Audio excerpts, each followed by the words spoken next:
Our next speaker, who's leading us from the dark, is none other than Frank Tsuro, distinguished Toastmaster, past district director, an executive coach, leadership development practitioner, and his personal focus or vision is to transform the African continent through his work in leadership, to transform the African continent through his work in leadership.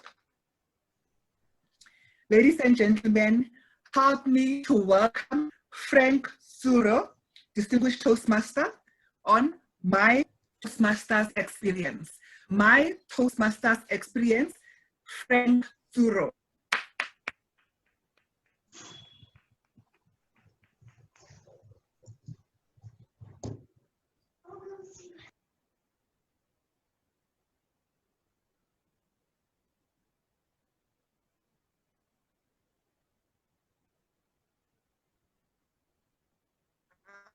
Frank, if you can unmute yourself, I see you in the session.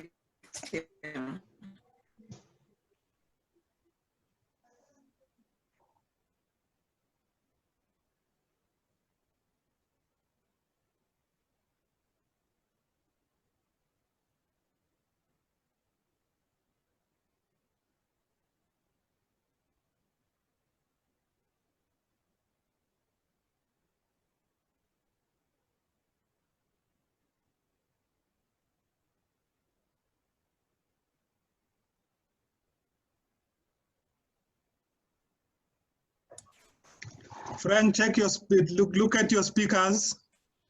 Look at whether is it internal speaker or is it microphone. Your voice, your volume, where it's coming from. Whether it's coming from internal speaker or macro. Yeah, you're good now. Okay, great. Thank you so much. Sorry about that. One day when I was age 16, my parents had a serious problem to deal with. I thought to myself, I can do better than this. And so I had a dream that at age 18, I would leave school and get my first job. At age 19, I would resign from my job and start my own business. At age 20, I would get married to a beautiful lady. And at age 21, I would retire and live happily ever after. So you can imagine how I felt at age 21 when I'd still not even achieved my first dream of getting a job. But it didn't take long after I turned 21 that I got my first job and I started working. Now, each time I observed my boss, I always felt that I could do better than him. I could lead better than him. And as fate would have it, a few months down the line, I discovered Toastmasters. Now, I don't know about you, but when I joined Toastmasters, within 4 months, I was invited to be the Vice President of Public Relations. Has it ever happened to you that after a few months after joining Toastmasters, they give you a leadership role? That happened to me. And suddenly I was in a leadership position and I sat in an EXCO meeting where I had the opportunity to be what my boss was not, to be what my parents were not, to try and please everyone and make decisions that suit everyone.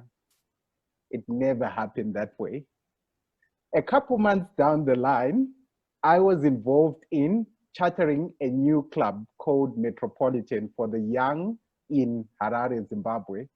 And as I was involved in that charter, I remember one of the very stressful days as vice president of education of that club. Now, this is 6 months into my Toastmasters career.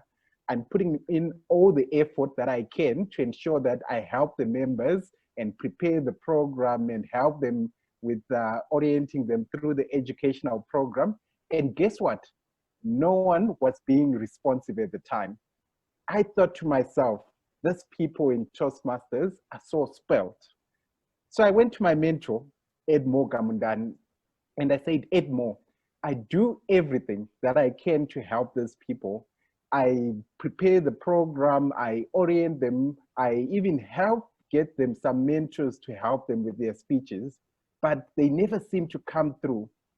I'm thinking of quitting. It is in that moment that he said something so profound that I would like you to record today if you're starting on your Toastmasters journey. If you are able to convince the people in Toastmasters who firstly pay to be members of the organization, and secondly, Toastmasters is not even their first or second, and likely even their third priority in their life, then you should be good in the outside world where people's bonuses, where people's promotion, where people's livelihoods depend on that job. That was the one first time that I survived leaving Toastmasters, and I decided to partake on the leadership journey because I knew and I realized that if I could convince people who were not, in fact, who pay to be part of the organization and not get paid to do what they do in the organization, and if I'm also able to convince people who Toastmasters doesn't lie in their first 3 priorities in their life, surely I'd be set for life. And that is the attitude that I would like you to use to challenge yourself as you partake leadership in the Toastmasters environment. Now, as someone who strives to be a professional speaker one day, I'd come across a beautiful podcast by a former president of the National Speakers Association in the United States.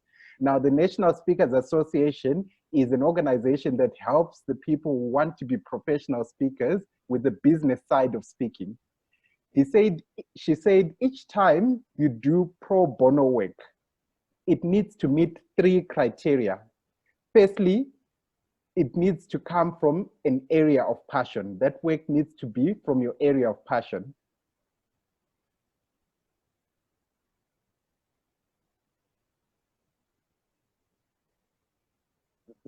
Okay, sorry. So it needs to hit your area of passion.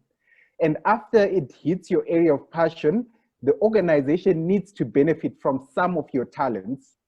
And after that, the work that you also then do needs to be work that helps you in your career or in your business or your corporate life. So 3 areas: it should be an area of personal passion, an area that will benefit from your talents, and an area that will help your business. And when I started using this trifecta, what started happening is I started involving myself in projects that gave me a lasting power in the organization. And that's how I got to where I am today, to be one of the past district directors of Toastmasters in Southern Africa. Now, ladies and gentlemen, if there's a big part of the value that I got from this organization was the form of apprenticeship that Toastmasters gives. I was learning a few days ago that our education system is so outdated. Even some of the best education systems like Harvard or Cambridge fall way behind or are less than 30% what the world needs right now. And what organizations like Toastmasters offer is practical education that you need for what you want to achieve. And so when you partake in Toastmasters, there's so many opportunities that may come your way. But how do you get some leadership opportunities outside Toastmasters through the work that we do in Toastmasters? The first thing that you need to do that is to begin with the end in mind. What do you want to be? What is your vision for life? Now, for some of you who've met me before, you would know this. My vision is to be one of the key players in leadership development in Africa. I come from a country which is ravaged by poor leadership. And I made it my business to be one of those leaders who would bring the change that we want to see on this continent. And so as a result, I decided that I would get involved in Toastmasters and figure out what I could do to change the leadership platform in Southern Africa and the rest of Africa. And in doing so, I didn't quite understand why or how I would benefit from such. But the first thing that I saw that I benefited from the organization, from the club officer roles that I took on, was the fact that I had an opportunity to learn servant leadership. Now, I generally regard myself as a kind person, as a person who loves people. But the truth is, everything I did was for me. I never bought into this idea of servant leadership. I didn't see how that served me in any way until I became a Toastmaster. Now, the Toastmasters system literally forced me to serve people. It forced me to do stuff for others. Now, being someone who is duty conscious, I was forced to do that, to serve other people and to do others. But something magical happened. After I helped people, people came to me and said, Frank, thank you. You changed my life. Frank, I wouldn't have known this were it not for you. And boy, oh boy, did those compliments sound good. And thanks to the time I spent in leadership as a club officer, I realized that the more you help other people, listen to this, the more they compliment you. And that has a feel-good factor that money cannot buy. And in doing so, I understood what they meant when they say the best type of leadership you can ever adopt is servant leadership. And so, ladies and gentlemen, I don't know if our politicians know this. Africa is ravaged by corruption and selfishness. Imagine what their lives could be if they transformed many people's lives. We've got many examples from the past. We've got people like Nelson Mandela. He died so many years ago, yet he's always an example on people's lips. I don't think anyone would have ever let Nelson Mandela suffer in his life because of the service that he gave to each and every one of you here in South Africa, and many other heroes that we talk about in the world. And so that value of servant leadership is something that Toastmasters gives that the world out there truly needs, because there's just so much corruption and selfishness in our environment. And so when you come up with that, the next thing that you do is, when you've begun with the end in mind and you do that, you ask yourself, how do I want to do this? Now, for one of the things that I figured for myself in many times was that I wanted to influence the leaders. Now, how do you influence leaders? I work currently as an executive coach. And as an executive coach, I work with decision makers in corporate. And in doing so, I try and influence a positive culture that's able to make the companies in Africa a better place, that's able to inspire the people out there and make them good. I want to work with people who own companies and who own certain issues. I work in board advisory. I do board advisory. And that is something that I learned in Toastmasters as a result of chairing meetings and learning that boring parliamentary procedure that some of you guys consider. That has served me very well in that sector. What else? I discovered that Africa has a problem with jobs. Many people don't have jobs and they're not able to fend themselves. And if we could serve our people in one way, is to give them an opportunity to earn an income so that they could educate their children and educate their population. And so now I serve as a board chairman for the Entrepreneurs Hub and many other things. And how did I learn that?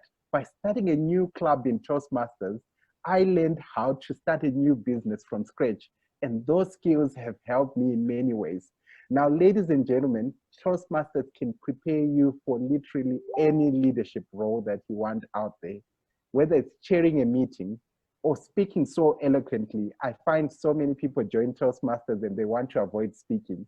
And then after that, they become leaders in the organization and they need to be speaking at every meeting, and they don't realize that you actually speak more as a leader than you do when you're not. And so that aspect you learn from Toastmasters.